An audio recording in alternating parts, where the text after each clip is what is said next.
socially created, Mm. essentially. And I think actually the two, like the distinction you were making then between Christian or Judeo-Christian sacred sites and animistic or indigenous views could be somewhere in that distinction between, things that are created by people and things that are not created by people. So, Yeah. Christian sites are associated with historical events where people have done something, so that becomes a sacred site. And whereas for perhaps an animistic worldview, it is sacred in itself to begin with and always was. Maybe you Which could is, explain a bit the animistic worldview for people. What does that actually mean? Not everybody's familiar necessarily with the term animism. yeah. Well, initially, animism, you can go back to Tyler again, there's a term that Tyler coined. It's from the Latin or Greek anima, for soul, Latin.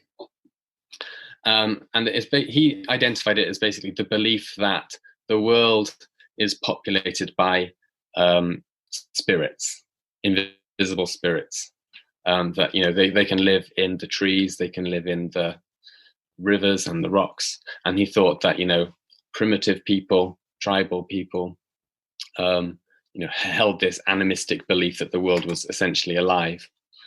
But it was bound up with this idea of animism for Tyler, were lots of ideas of, like imperial colonialist ideas. So animism was viewed as like almost like a stage that you could grow out of. Like an So for evolutionary Tyler, stage of religion. yeah, exactly. So Tyler actually said that animism was kind of like the root of all religion. So whether we're looking at, like Catholicism or some kind of like indigenous tradition, he would say essentially we're looking at animism in all of those situations. But this is ultimately something that has been superseded and replaced by rationalism and science. So it wasn't until like the 1960s really when anthropologists started to rethink animism, and to try and remove some of this evolutionist, developmentalist kind of ideology from it. Yeah. So there's a guy called Irving Hallowell who did work with the Ojibwa people in North America, and he explored animism in terms of relationships between.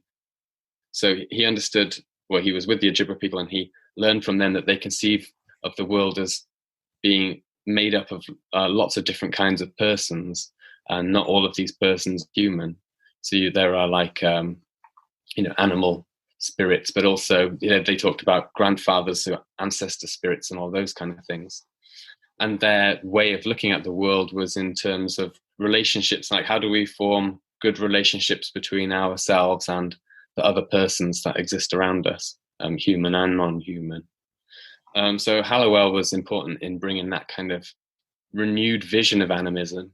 And then like in the 1990s and the 2000s, we got people like Graham Harvey talking about the new animism, and that his new definition of animism is not to do with spirits necessarily, but more to do with understanding that the world is full of persons, not all of whom are human, and that it's all about worldview or models of interaction with these persons, because it's not going to work. So what we have to do is kind of like build up our own new relationship. Either build up our own new relationship or rediscover our old Relationship.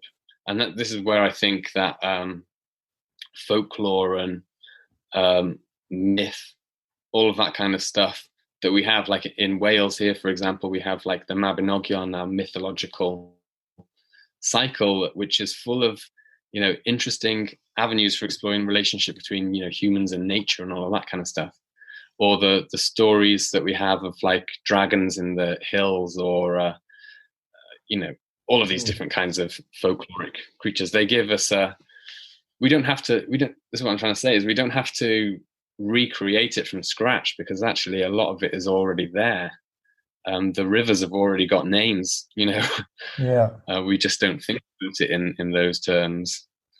So, I think that this is where my research is going at the moment, is how can we use all of this stuff to help us reestablish our connection with the natural world. Mm. Yeah, and I love that. And I mean, that's sort of the message that I keep getting here by Aboriginal people as well, is about us reconnecting, basically go back and find out your own stories and your own ancestral truth about your country.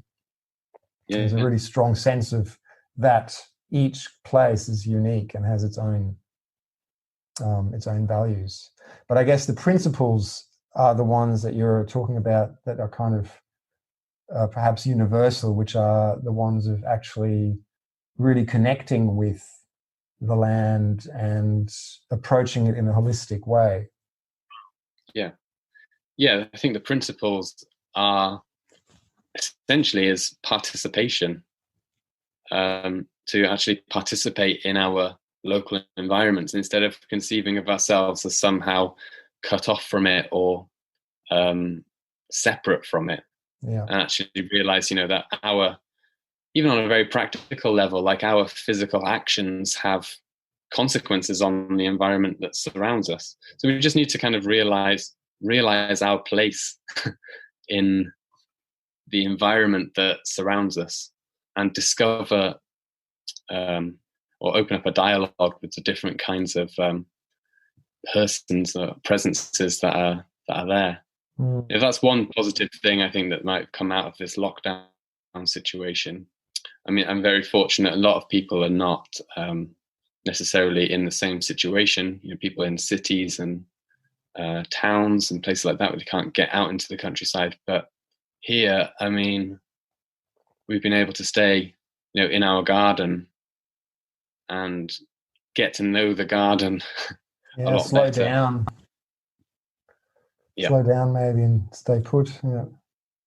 Yeah, and hopefully that, there are things that we can take away from this situation after it's finished that will be beneficial, like spending more time in our home and rediscovering our own local stories and our own connection to the land, which is really lost in the West, unfortunately.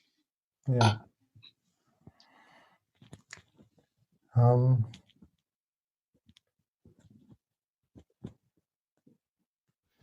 Yeah, okay. I'm just going through here some of the things from your book. So there's a passage, I'm sort of jumping a little bit, but this passage, and you've alluded to it already about plants and so on having consciousness, like that's been a theme. But you talk about, I'll just read a passage from your book. Dream states have been found to facilitate psi functioning in human subjects. What happens when we add into this mix recent findings that sleep-like states have been detected in species as different from humans as cuttlefish and trees? If these non-humans sleep, might they not also dream? And if they dream, can they also communicate using psi? What are the implications here for understanding societies that communicate with plants and animals through dreams and other non-ordinary states of consciousness?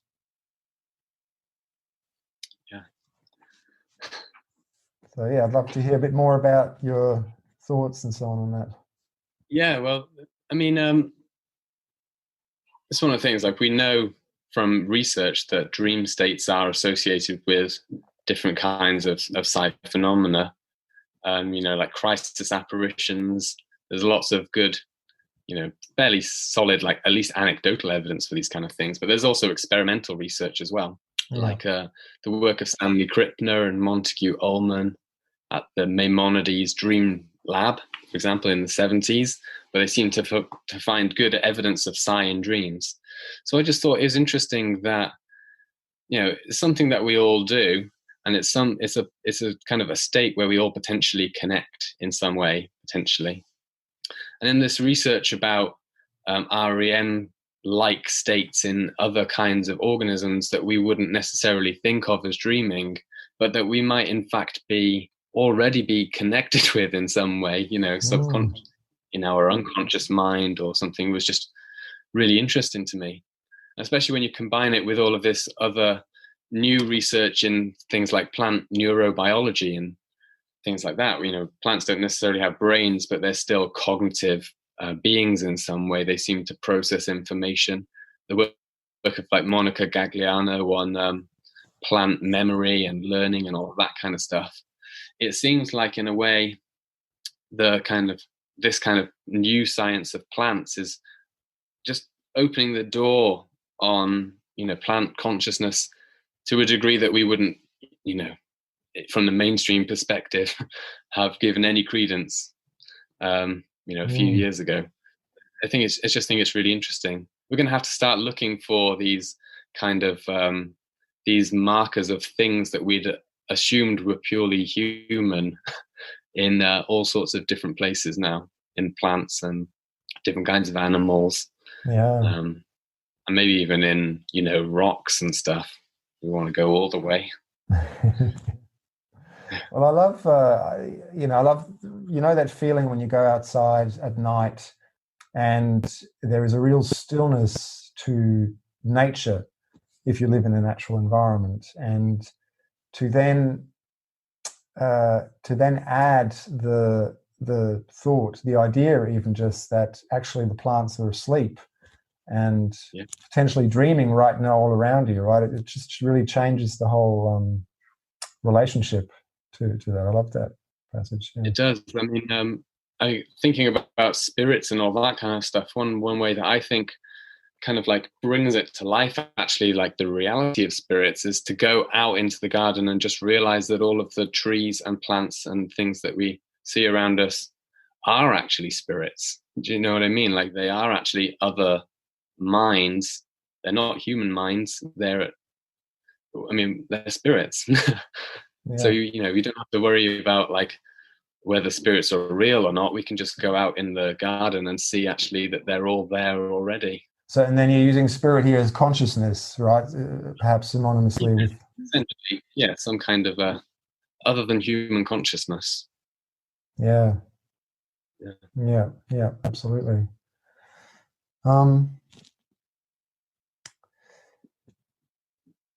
Yeah, and then you talk